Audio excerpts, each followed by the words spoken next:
Lo-Fi Legends. I'm Jason Horton. I'm Rebecca Lieb. And this is Ghost Town.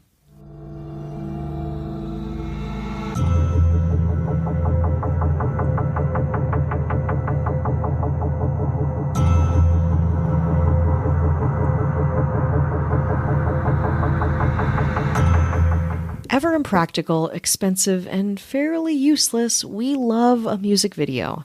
But did you know that the original conception of the music video looks a lot like it does today? Well, sort of. Let me introduce you to the Scoptione, the 1960s ancestor of today's music videos.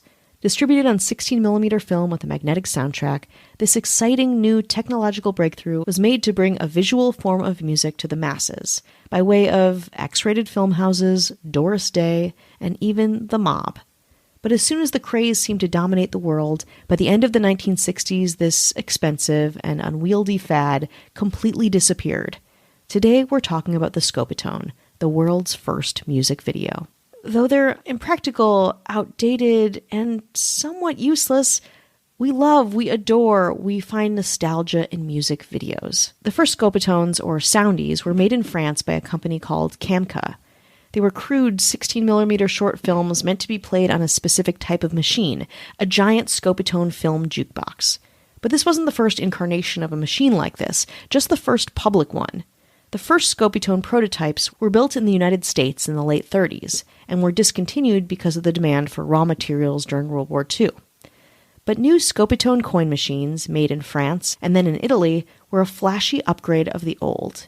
These 6-foot-tall, 500-pound machines offered a list of color films, about 3 to 3.5 minutes long, of song and dance routines shown from an internal projector onto a 26-inch screen.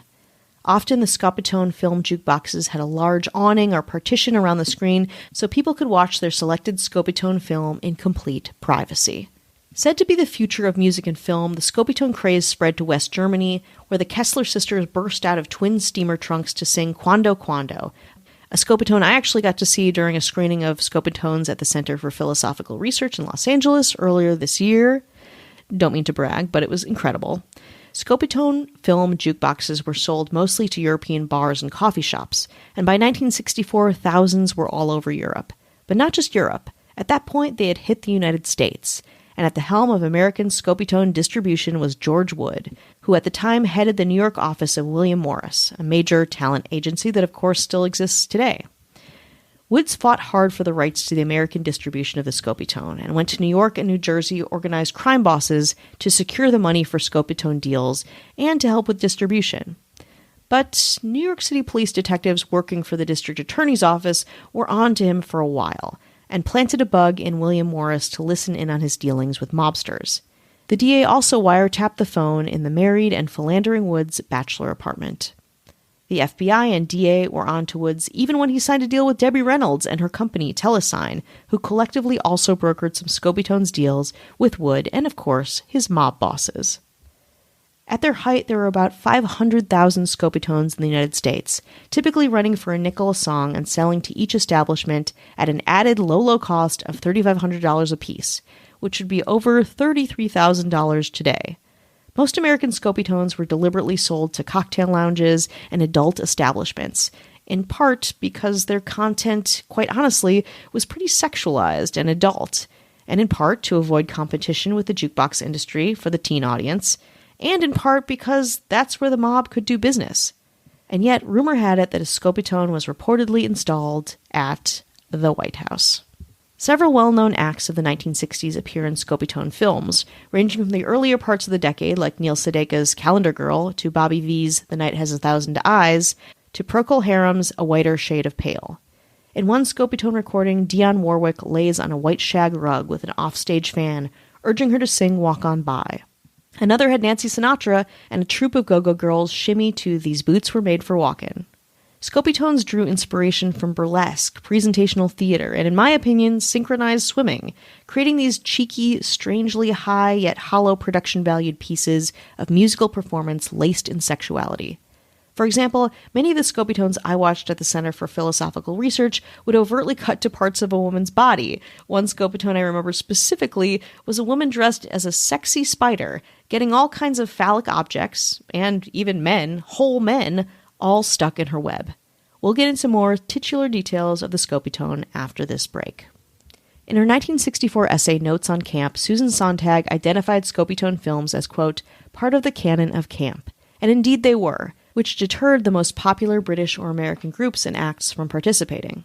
For example, when the Beatles decided to enter the music video business in 1965, they opted to bypass the Scopitone and distribute their promotional films via a whole new medium, television. By the late 1960s, other factors included the campy taste level and poor quality of the productions, particularly those made in the United States, affected sales. And though Reynolds had made a bunch of films and poured lots of money into the Scopitone market, the whole thing just reeked of corruption and datedness. The FBI was trailing Wood and Telesign, and in 1970, the Telesign Wood mob connector, Jimmy Allo, was convicted of obstructing justice and giving false and evasive answers to the SEC, and was sentenced to 5 years in federal prison. Wood, however, got away scot-free. So did Reynolds, which is maybe okay. From this point on, in fact, Debbie Reynolds had a lot of shame about her involvement in the whole Scopitone and Telesign racket. How much money did she lose? I'm not sure. But according to an article at the Mob Museum, she definitely tried to forget her Scopitone investments. Of her 3 autobiographical books, she mentions Scopitones only twice in her 1988 book Debbie, My Life, and then in passing, with hints of bitterness.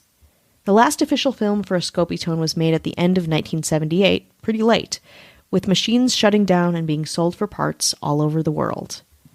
But as decades passed, the fringe interest in Scopitones grew, being rescreened and released on DVD and, of course, on the internet, where campy 3-minute musical videos thrive. Though the machines themselves are rare to date, the idea of a Scopitone feels universal, a little piece of history to be played and enjoyed on repeat.